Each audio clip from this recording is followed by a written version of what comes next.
क्रांतिकारी नमो बुधाय, जय भीम, जय भारत, जय संविधान। मैं रमन और आप देख रहे हैं अध्यात्म पावर। दोस्तों, आज 13 नवंबर है और आज सनातन हिंदू एकता पद यात्रा का 7वां दिन है। आपको बता दें साथियों कि हिंदू सनातन एकता जो ये पद यात्रा पंडित धीरेन्द्र शास्त्री निकाले हैं, इसको लेकर जितने भी संविधान को मानने वाले लोग हैं, जो भी बाबा साहब डॉक्टर भीमराव अंबेडकर को मानने वाले लोग हैं, जमकर विरोध कर रहे हैं।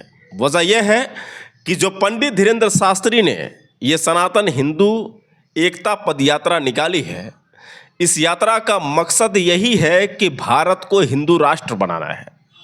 अब इस पर साथियों मैं आपको बता दूं कि भीम आर्मी चीफ चंद्रशेखर आज़ाद ने स्पष्ट कर दिया कि ये जो संविधान विरोधी ये यात्रा निकाली गई है, अगर इस यात्रा का अगर हम जवाब दें तो जिस तरह से पंडित धीरेन्द्र शास्त्री हिंदू यात्रा निकाल रहे हैं, अगर मैं बहुजन यात्रा निकालूं तो क्या जो सरकार ये सुविधाएं दे रही हैं, जो पंडित धीरेन्द्र शास्त्री को जो सुविधा मिल रही है, क्या ये सुविधा हमें मिलेगी?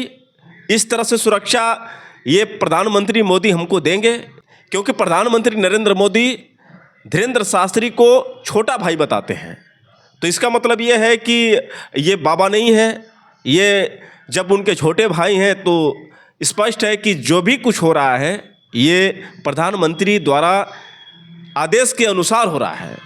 तो यहाँ से जो है इतना ज़बरदस्त सवाल जो है उठाया है भीम आर्मी चीफ चंद्रशेखर आज़ाद ने कि जिस तरह से हिंदू राष्ट्र बनाने को लेकर ये सनातन हिंदू एकता पद यात्रा धीरेन्द्र शास्त्री निकाले हैं, अगर मैं बहुजन यात्रा निकालूं, बहुजन राष्ट्र बनाने की मांग करूं, क्योंकि सवाल तो बनता है, क्योंकि संविधान जो है सभी को स्वतंत्र रूप से आज़ादी देता है, सभी अपने धर्म को मान सकते हैं। ये भारत जो है धर्मनिरपेक्ष देश है, जहां पर सभी को आज़ादी है अपने धर्म को मानने की, किसी को थोपा नहीं जा सकता है। लेकिन देखा जाए साथियों कि जिस देश में संविधान अधिकार देता है कि आप सभी अपने धर्म को चुन सकते हैं, उस देश में एक वर्ग लगातार विशेष धर्म को किसी और पर थोपने का प्रयास कर रहा है। मतलब जहाँ पर अनेक जातियाँ, अनेक धर्मों के लोग रह रहे हों, उसे सिर्फ एक धर्म को बनाने की जो कोशिश की जा रही है, इस पर भीम आर्मी चीफ चंद्रशेखर आज़ाद ने जमकर वार किया है। और उन्होंने ये कहा है कि अगर इसी तरह से इस्लाम के लोग इस्लाम राष्ट्र बनाने की कोशिश करें, इसी तरह से जो सिख लोग हैं वो खालिस्तान बनाने की बात करें, अगर बहुजन समाज के लोग बहुजन राष्ट्र बनाने की बात करें, तो क्या प्रधानमंत्री मोदी इस तरह की छूट देंगे? आखिर क्या क्या कहा भीम आर्मी चीफ चंद्रशेखर आज़ाद ने? पहले आप चंद्रशेखर आज़ाद का बयान सुनिए, उसके बाद हम सीधे आपसे बात कर रहे हैं। मध्य प्रदेश में इस समय भीम आर्मी, आज़ाद समाज पार्टी और सामने करणी सेना और तमाम तथाकथित हिंदू संगठन आमने सामने हैं। आपकी पार्टी के एक नेता जिनको विधानसभा चुनाव भी लड़ाया था, दामोदर सिंह यादव, और मिले थे मुझे कुछ। अच्छा, हाँ, मैंने देखा था फोटो। तो क्या है, मतलब किस तरह की लड़ाई है ये? देखिए, एक चीज आप जान लीजिए, मैं इस चुनाव में बिजी था तो ज्यादा उस पर बात नहीं कर पाया, लेकिन अब मैं जाऊंगा तो बात करूंगा। लेकिन दामोदर ने जो बात कही है वो संवैधानिक है। हम लोग संविधान की शपथ लेते हैं, प्राइम मिनिस्टर ने भी ली, विपक्ष भी ले रहा था, इनकी हिम्मत नहीं पड़ रही बोलने की। लेकिन दामोदर जो बात कह रहे हैं वो इसलिए सही है क्योंकि ये जो धीरेन्द्र शास्त्री हैं, उनको प्राइम मिनिस्टर अपने छोटे भाई बताते हैं। जब प्राइम मिनिस्टर उनको छोटे भाई कह रहे हैं तो यानी कि वो कोई बाबा बाबा नहीं है। एक बात आप जान लो, ये तो इम्पोर्टेंट। अगर आप एज के आधार पे छोटा भाई कह रहे हो तो वो मुझसे भी एज में 10-12 साल छोटे होंगे। मगर इम्पोर्टेंट बात क्या है जो उन्होंने अपनी वो रखी है कि हम ये हमारे डिमांड्स इनको लेके यात्रा कर रहे हैं, इसमें एक महत्वपूर्ण है कि हिंदू राष्ट्र बनना चाहिए। तो अभी मैंने एक घटना पे ट्वीट किया है जिसमें एक शेड्यूल कास्ट का लड़का था, उसने सामान्य जाति की इस लड़की से शादी कर ली, उसको घर भर जला दिया है पूरा। असल बात यह है कि हिंदू राष्ट्र का नाम लेके कोई यात्रा निकले तो वो गौरव की बात है, वो राष्ट्र प्रेम है। लेकिन अगर कल मुस्लिम समाज के लोग इस्लामिक राष्ट्र बनाने के लिए यात्रा करने लगे, देशद्रोही है, तो देशद्रोही है और पूरा आतंकवादी और तमाम कार्रवाई हो जाएगी। इसी बात को सिख समाज के लोग लेके घूमने लग जाएं कि हमें खालिस्तान बनाना है, तो आप उनको टेररिस्ट कहकर और उनको खिलाफ जेल में बंद करते हुए। और मैं कह रहा हूँ शेड्यूल कास्ट के लोग कह रहे हैं कि भाई हमें जो है इस देश को किसी भी महापुरुष के नाम पे विचार के नाम पे कि हमें सिर्फ इनका देश बनाना है। जैसे मैं कहूं, कल यात्रा ने कहा कि हमें बहुजन राष्ट्र बनाना है, तो बहुजन राष्ट्र में किसके क्या अधिकार होंगे ये तो हम ही तय करेंगे जब राष्ट्र हम बना रहे हैं। तो आपके इस तथाकथित हिंदू राष्ट्र में किसको क्या अधिकार रहेंगे इसका कोई जानकारी आपके पास नहीं है, लेकिन एक चुनावी फॉर्मूले की तरह आप इसको लेकर घूम रहे हैं। लेकिन मैं जानना चाहता हूं, भारत एक संवैधानिक राष्ट्र है, क्या इसको हिंदू राष्ट्र बनाने की यात्रा निकालना क्या देश विरोधी कदम है या नहीं है? मुझे उनकी यात्रा से कोई परहेज नहीं है, खूब यात्रा निकालें, गिरे पड़े, जो उनको बनाए वो करें, कहीं लेटे कुछ ही करें। हाँ सही है। लेकिन अगर मैं कल इस देश को बहुजन राष्ट्र बनाने के लिए यात्रा निकालूं तो क्या सरकार मुझको उतनी सुविधाएं देगी जितनी उनको दे रही है, उतनी सुरक्षा देगी, उतनी परमिशन देगी? सीधी बात है, उस सरकार के एजेंडे पे। तो आप ये बताओ, जब संविधान को के मूल्यों के विरोध में जाके कुछ करने का फैसला लिया जा रहा है तो संविधान को मानने वाले लोग उसका विरोध करेंगे नहीं करेंगे? बहुत सारे लोग हिम्मत नहीं जुटा पा रहे, कुछ लोग हिम्मत जुटा पा रहे हैं। तो दोस्तों आपने सुना किस तरह से भीम आर्मी चीफ चंद्रशेखर आजाद ने जमकर निशाना साधा है। ये जितने भी सनातन हिंदू एकता पदयात्रा निकाल रहे हैं और खासकर इसमें जितने ओबीसी समाज के लोग जुड़ रहे हैं, जो भगवा झंडा लेकर हाथ में निकल पड़े हैं, इनको ये नहीं पता है कि किस तरह से ये संविधान की धज्जियां उड़ाने का प्रयास किया जा रहा है, किस तरह से ये पंडित धीरेन्द्र शास्त्री भारत के उन तमाम अशिक्षित समाज के लोगों को गुमराह करने का प्रयास कर रहे हैं। ज़रा सोचिए साथियों कि किस दृष्टिकोण से ये सही है। इस पर आपको बता दें कि जो लगातार विरोध कर रहे हैं पंडित धीरेन्द्र शास्त्री का, दामोदर सिंह यादव जो आज़ाद समाज पार्टी व भीम आर्मी के धाकड़ नेता हैं और दलित पिछड़ा समाज संगठन के जो अध्यक्ष हैं, पंडित धीरेन्द्र कृष्ण शास्त्री के विरोध में दामोदर सिंह यादव ने शुरू से ही मोर्चा खोल रखा है। आपको बता दें कि कल एक वीडियो में उन्होंने सवाल किया पंडित धीरेन्द्र कृष्ण शास्त्री से कि आप हमें जवाब दें कि आप आरक्षण के समर्थक हैं या फिर आरक्षण के विरोधी हैं। क्या कहा दामोदर सिंह यादव ने? पहले दामोदर सिंह का ये बयान सुनिए, उसके बाद हम सीधे आपसे बात कर रहे हैं। नमस्कार साथियों, जय ज्योति, जय भीम, जय संविधान। धीरेन्द्र शास्त्री की गैर संवैधानिक यात्रा का आज 6वां दिन है और मेरा एक सीधा सा सवाल धीरेन्द्र शास्त्री से है, जिसको ध्यान से मेरे समर्थित भाइयों सुनना। मेरा एक सवाल धीरेन्द्र शास्त्री आपसे है कि क्या आप आरक्षण के विरोधी हो, ये बात स्पष्ट करो, या समर्थन में हो? और अगर आरक्षण के समर्थन में हो तो आज ही बोलो कि हम आरक्षण के समर्थक हैं, और नहीं तो इस बात का जवाब दो कि जब देश में जातिगत जनगणना का माहौल है, जब देश के अंदर ओबीसी को भी संख्या के अनुपात में आरक्षण देने की बात हो रही है एससी एसटी के भाइयों की तरह, तभी आप मंडल पे कमंडल हावी करने के लिए क्यों निकले हो? 1990 में इसी तरीके का षड्यंत्र लालकृष्ण आडवाणी ने किया था। आडवाणी जी निकल गए थे जब मंडल कमीशन की सिफारिशें लागू हुई थी, और आज स्थिति वही है कि जब पूरे देश में ओबीसी आंदोलन कर रहा है, एससी एसटी आंदोलन कर रहा है अपने हकों के लिए, तब आप हिंदू राष्ट्र की मांग को लेकर निकल चुके हो, जो कि गैर संवैधानिक है। धीरेन्द्र शास्त्री, आपसे स्पष्ट सवाल है, जवाब दो। और ओबीसी के भाइयों, आप भी सोचो, जो यात्रा में मूर्ख बन के चलते जा रहे हो, जरा सोचो, ये धीरेन्द्र शास्त्री ओबीसी आरक्षण के खिलाफ है या ओबीसी आरक्षण के समर्थन में है? धीरेन्द्र, अगर आप ओबीसी के पक्षधर हो तो बोलो आज ही, आज की यात्रा में इस बात का जवाब दे दो, कह दो कि हाँ, हम मध्य प्रदेश के अंदर ओबीसी को संख्या के अनुपात में आरक्षण दिलाना चाहते हैं। कह दो धीरेन्द्र शास्त्री आप कि जो 13% का होल्ड है, जिसमें ओबीसी के हजारों अभ्यर्थी रुके पड़े हैं बेचारे, उन सबको राहत देते हुए तत्काल होल्ड हटाया जाना चाहिए। कह दो, अगर हिम्मत है तो वो नहीं है तो फिर आप मानवतावादी नहीं हो। ये बात ओबीसी के भाइयों को भी समझ लेना चाहिए। तो धीरेन्द्र शास्त्री, आपसे सीधा सवाल कि आप ओबीसी आरक्षण या एससी एसटी के भाइयों को सम्मान देने के विरोध में हो या समर्थन में हो? आरक्षण की बात का स्पष्ट जवाब दो। जय भीम। तो दोस्तों आपने सुना किस तरह से दामोदर सिंह यादव ने इस तरह से घेर दिया है धीरेन्द्र शास्त्री को, और उन्होंने सुझाव भी दिया कि जो भी ओबीसी समाज के लोग उनके साथ इस पद यात्रा में जा रहे हैं, जरा सोचिए कि ये पंडित कृष्ण धीरेन्द्र शास्त्री किस हिसाब की सोच रखता है। आखिर अगर वह संविधान को सम्मान करता है, अगर आरक्षण को सम्मान करता है, आरक्षण का समर्थक है, तो हमें जवाब दें अब देखने वाली बात है साथियों कि क्या पंडित धीरेन्द्र कृष्ण शास्त्री दामोदर सिंह यादव का जवाब देते हैं। क्या वास्तव में वो ये कहते हैं कि हम आरक्षण के समर्थक हैं, लेकिन उम्मीद है कि जवाब ना होगा, क्योंकि ये जितने भी ब्राह्मण समाज के जितने भी ये मनुवादी विचारधारा के लोग हैं, ये कतई नहीं चाहेंगे कि जो बाबा साहब डॉक्टर भीमराव अंबेडकर ने स्पेशल आरक्षण दिया है दलित और एससी समाज के लोगों को, क्योंकि इनका शुरू से ही यही मकसद रहा है कि आरक्षण को हटाना है, आरक्षण को सीधे खत्म करना है संविधान से।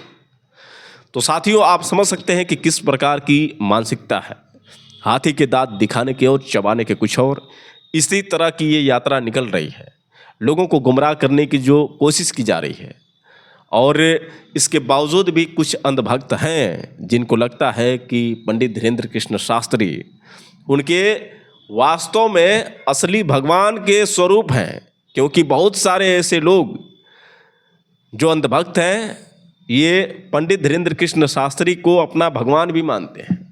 पंडित धीरेन्द्र कृष्ण शास्त्री ने जो ये फार्मूला अपनाया है, कहीं ना कहीं हिंदुओं के दिल में इसने अपनी खास जगह बना ली है। हिंदू उसे भगवान समझ बैठे हैं। और किस तरह की घटिया मानसिकता वाला ये धीरेन्द्र शास्त्री जो समाज को गुमराह करता है, इस बात की बिल्कुल भी भनक इनको नहीं मिल रही है, जो भी अंधभक्त इनके पीछे पीछे चल रहे हैं।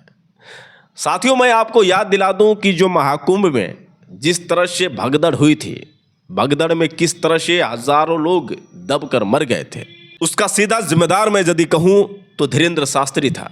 क्योंकि धीरेन्द्र शास्त्री ने अपील की थी उन तमाम अपने जितने भी अंधभक्त हैं, उन अंधभक्तों को उसने ये कहा था कि आप महाकुंभ जाएं, आप महाकुंभ जाकर स्नान करें, स्नान करने से सीधे आपको मोक्ष मिलेगा। और यहाँ तक कि धीरेन्द्र शास्त्री ने यह भी कहा कि जो कुंभ में स्नान नहीं करेगा वो देशद्रोही होगा। आपको बता दें साथियों कि जितने भी इसके अंधभक्त थे, उन्होंने सोचा कि महाराज जी ने कहा है कि जाइए कुंभ में स्नान करिए, अगर स्नान करेंगे तो आप सीधे मोक्ष प्राप्त कर लेंगे, और यदि नहीं जाएंगे तो आप देशद्रोही होंगे। तो देशद्रोही होने का जो डर और मोक्ष पाने की जो इच्छा थी, कहीं ना कहीं ये जो दो चीज़ें उनको मजबूर कर दी कि वो महाकुंभ में जाएं और स्नान करें। और 4 बजे सुबह के समय में जब ये आवाज़ आई कि चलिए स्नान शुरू हो चुका है और जो पहले स्नान करेगा वो सीधे मोक्ष प्राप्त करेगा, इसी में भगदड़ मची। और भगदड़ में लगभग हजारों की संख्या में कई हजार लोग दबकर मर गए। साथियों, इतनी बड़ी घटना के बाद धीरेन्द्र शास्त्री ने जवाब क्या दिया आपको पता है? उसने कहा कि जितने भी लोग मरे हैं वो घबराए नहीं, उनके परिवार के जो भी सदस्य हैं वो रोए नहीं, आप विचलित ना होएं, क्योंकि जो लोग भगदड़ में दबकर मरे हैं वो सीधे मोक्ष प्राप्त करेंगे। इस पर अविमुक्तेश्वरानंद ने यह साफ कहा कि अगर जो लोग भगदड़ में दबकर मरे हैं तो आप क्यों वहां पर बैठे हैं महाराज? आप भी मोक्ष के भागी बनिए, आप भी जाइए और उस भगदड़ में दबकर मरिए, क्योंकि सब मोक्ष में जा रहे हैं तो आप क्यों नरक में बैठे हैं? आपको भी मोक्ष पाना चाहिए। तो इस पर जो है धीरेन्द्र शास्त्री की आवाज़ नहीं निकली, क्योंकि जवाब जो है अविमुक्तेश्वरानंद ने स्पष्ट रूप से सही दिया था। और ये बात अच्छी तरह से पंडित धीरेन्द्र कृष्ण शास्त्री को पता था कि अविमुक्तेश्वरानंद ने किस तरह से उनको घेर लिया है। तो ये पर्ची वाले बाबा जो पर्ची देखकर ही आपकी कुंडली को निकाल देते हैं, ये किस तरह से लोगों को गुमराह करने की जो बात कर रहे हैं। मैं तो यही कह रहा हूँ साथियों, पहले भी मैंने बताया था वीडियो में कि जो ये दिल्ली में धमाका हुआ, जिस दिन दिल्ली में धमाका हुआ 10 नवंबर को, आपने देखा कि किस तरह से वहाँ पर अचानक में एक कार में ब्लास्ट होता है, उसके पास बहुत सारी गाड़ियाँ जो है क्षतिग्रस्त हो जाती हैं, 12 लोगों की मृत्यु हो गई। ये बाबा को नहीं पता था, दिल्ली से यात्रा लेकर निकले थे वृंदावन के लिए, और क्या धीरेन्द्र शास्त्री को इस बात की बिल्कुल भनक नहीं थी कि मेरे यात्रा के बाद किस तरह से वहाँ पर इस तरह से हादसा हो सकता है। तो कहीं ना कहीं ये जो ढोंग है, ये पाखंड है, और इनके जो समर्थक हैं, जो अंधविश्वासी हैं, जो आडंबर से युक्त हैं, जो इनको भगवान समझ रहे हैं, उन लोगों से सवाल बनता है साथियों, जिनको लगता है कि बाबा पर्ची देखकर उनके भविष्य का जो कुंडली है वो निकाल कर दे देते हैं। उनको इस बात की जानकारी होनी चाहिए।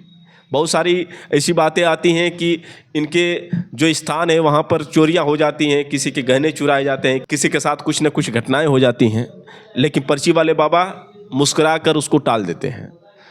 विश्वास है आप लोगों का, आप लोगों की श्रद्धा है, इसको कोई टाल नहीं सकता है, लेकिन आप अपने विवेक से सोचिए, आप अपने दिमाग से सोचिए कि क्या ये धीरेंद्र शास्त्री है वास्तव में ये धर्म का काम करता है।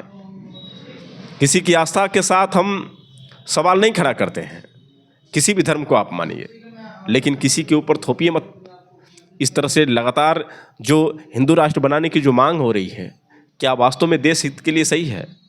इनके हिसाब से हिंदू धर्म सर्वश्रेष्ठ है, बौद्ध धर्म कुछ भी नहीं है, बौद्ध धर्म का भी अस्तित्व नहीं है। जो प्रधानमंत्री नरेंद्र मोदी विदेशों में जाकर हिंदू जो संगठन है, हिंदू जो धर्म है, इसके बारे में चर्चा भी नहीं करते हैं। वहाँ पर तो ये कहते हैं कि हम बुद्ध की धरती से चलकर आए हैं, भगवान बुद्ध ने संदेश दिया, हमें जो ज्ञान दिया। कहने का मतलब ये है कि वो जा कर ये कहते हैं कि हमें नाज होता है कि हम भगवान बुद्ध की धरती से चलकर आए हैं, क्योंकि इनको पता है प्रधानमंत्री मोदी जी को कि हिंदू धर्म का जो अस्तित्व है सिर्फ इंडिया में है, बाकी हिंदू धर्म को अन्य देशों में लोग जानते ही नहीं हैं। साथियों, मैं आपको बता दूं कि नेपाल से लेकर थाईलैंड, चीन, जापान, जितने भी बहुत सारे ऐसे बौद्धिस्ट जो देश हैं, उनको बिल्कुल भी इस बात की जानकारी नहीं है कि हिंदू धर्म जो है क्या है, इसके क्या मायने हैं, क्योंकि ये काल्पनिक जो धर्म है कहीं ना कहीं सिर्फ इंडिया के मूर्खों के लिए है। इंडिया में जो अशिक्षित समाज के लोग हैं, जो आडंबर और अंधविश्वास से युक्त हैं, उनको ही सिर्फ पता है कि हिंदू धर्म क्या है। बाकी जितने भी बौद्धिस्ट हैं, जितने भी क्रिश्चियन हैं, जितने भी अन्य धर्म के लोग हैं, हिंदू धर्म को मानते ही नहीं हैं, ना जानते हैं। तो साथियों, ये तो आप पर निर्भर करता है कि आप किस धर्म को मानते हैं, आपके लिए कौन सा धर्म सर्वश्रेष्ठ है, हिंदू धर्म सर्वश्रेष्ठ है या फिर बौद्ध धर्म। क्योंकि भाई प्रधानमंत्री मोदी जो यहाँ पर हिंदू पदयात्रा को समर्थन दे रहे हैं, जो हिंदू राष्ट्र बनाने की जो बात कर रहे हैं, वही प्रधानमंत्री अगर विदेशों में जाते हैं तो भगवान बुद्ध के गुणगान गाते हैं, बौद्ध निर्माण की बात करते हैं। लेकिन देखा जाए तो इंडिया में जिस तरह से वो हिंदू धर्म को बढ़ावा देते हैं, हिंदू धर्म का समर्थन करते हैं, इससे साफ स्पष्ट है कि प्रधानमंत्री मोदी सिर्फ बेवकूफ़ बनाने का काम करते हैं। इनकी असलियत यही है कि ये हिंदू धर्म को ही मानते हैं, हिंदू धर्म को ही अपना सब कुछ समझते हैं। बौद्ध धर्म तो सिर्फ एक दिखावा है। वैसे दोस्तों, आप लोगों की क्या राय है? आप लोगों को क्या लगता है कि ये जो सनातन हिंदू एकता यात्रा निकल रही है, वास्तव में ये देश हित के लिए है या सिर्फ किसी विशेष वर्ग के लिए ये पद यात्रा निकली है? आप लोगों की क्या राय है? आप लोग कमेंट करके बताएं, और हो सके तो इस वीडियो को ज़्यादा से ज़्यादा शेयर करें। फिर मिलेंगे अगले वीडियो के साथ, तब तक के लिए क्रांतिकारी नमो बुद्धाय, जय भीम।